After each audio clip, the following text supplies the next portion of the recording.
యేసుక్రీస్తు నామములో మీకు అందరికీ వందములు. చాలామంది ముందు జాగ్రత్తగా స్థలాలు కొంటారు. రేట్లు వచ్చిన తర్వాత అమ్ముకోవచ్చని, లేదా మరి రాబోయే తరానికి పనికొస్తాయని. అదేవిధంగా డబ్బులు దాచిపెడుతూ ఉంటారు. రాబోయే తరానికి పనికొచ్చేలాగా మరి ఎప్పుడైనా సరే ఆ డబ్బుతో ఏమైనా చేసుకోవచ్చని. అదేవిధంగా చాలామందికి తెలీదు, ముందు జాగ్రత్తగా పరలోక రాజ్యానికి మనం వెళ్ళాలి. ముందు జాగ్రత్తగా పరలోక రాజ్యం గురించి మనం సిద్ధపడాలి. మనం చనిపోయిన తర్వాత ఏంటి అని ఒక భవిష్యత్తు గురించి ఆలోచించరు. ఈ భూలోకంలో ఉన్న ఈ చిన్న జీవితం యొక్క భవిష్యత్తు గురించి ఆలోచిస్తున్నారు కానీ, యుగయుగములు ఉండే ఆ భవిష్యత్తు గురించి కూడా ఎవరు కూడా ఆలోచించట్లేదు. యుగయుగములు అక్కడ జీవిస్తారు పరలోకంలో. అదేవిధంగా నరకంలో కూడా యుగయుగములు ఉంటారు. కాబట్టి జ్ఞాపకం చేసుకోండి, మీకు ఆ భవిష్యత్తు బాగుండాలంటే పరలోక రాజ్యానికి ఎలాగ వెళ్ళాలో తెలుసుకోండి. పరలోక రాజ్యంలో యుగయుగములు ఉంటారు, సంతోషంగా ఆనందంగా ఉంటారు. ఇక్కడ మీరు కేవలం చేయవలసింది ఏంటంటే, యేసుక్రీస్తుని అంగీకరించి మీ పాపాలు యేసు ప్రభు దగ్గర ఒప్పుకొని విడిచిపెట్టాలి.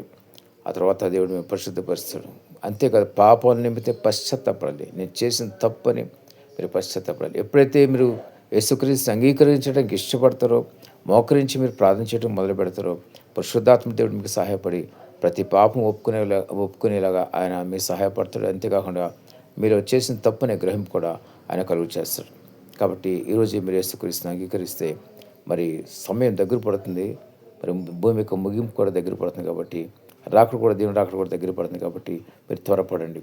లేకపోతే కనుక యుగయుగములు నరకంలో ఉండిపోతారు. అదొకటే కాదు, ఒకసారి జ్ఞాపం చేసుకోండి, రాకడ సమీపంగా ఉంది, చాలా సమీపంగా ఉంది. ఎంతో కాలం లేదు, ఇంకా భూమి కూడా ఎంతో కాలం ఉండదు, చాలా తక్కువ సంవత్సరంలో. స్టీఫెన్ హాకిన్స్ గారు చెప్పిన లెక్క ప్రకారం అయితే భూమి 2 సంవత్సరాలే ఉంటుంది. గమనించండి, జ్ఞాపకం చేసుకోండి. మరి రాకడ తర్వాత ఎవరు కూడా దేవుని యొక్క రెండవ రాకడ తర్వాత ఎవరు కూడా మళ్ళా దేవుని నమ్ముకోవడానికి అవకాశమే ఉండదు. మరి ఎవరైతే పరిశుద్ధంగా పవిత్రంగా ఉంటారో రెండవ రాకడ సమయంలో వాళ్ళందరూ కూడా దేవుని దగ్గరికి పరిశుద్ధ మరి మధ్యాకాశంలోకి వెళ్తారు. ఆ తర్వాత పరిశుద్ధ పట్టణానికి చేరుకుంటారు. గమనించండి, మీరు ఎటువంటి పరిస్థితుల్లో నిర్లక్ష్యం చేయవద్దు. చాలామంది మరి భయపడుతూ ఉంటారు. యేసుక్రీస్తు నమ్ముకుంటే నాకేమైపోతుందో అని చాలా భయం ఉంటుంది. లేకుంటే ఎవరో కొట్టేస్తారేమో, నా బంధువులు కొట్టేస్తారేమో, నా బంధువులు విలువేస్తారేమో అనుకుంటారు. కానీ ఈ లోకంలో అవన్నీ జరుగుతాయి. మరి ఇక్కడ కష్టపడితేనే మరి భవిష్యత్తులో పరలోక రాజ్యంలో యుగయుగంలో ఉంటాం. కాబట్టి అన్ని తట్టుకునే శక్తి దేవుడు మీకు అనుగ్రహిస్తాడు. ఎటువంటి ఆలస్యం చేయకుండా, భయపడకుండా దేవుని నమ్ముకోండి. పిరికి వారు పరలోక రాజ్యంలో ప్రవేశించరు అని దేవుని వాక్యం సెలవిస్తుంది. కాబట్టి వీళ్ళ పిరికితనం ఉండకూడదు.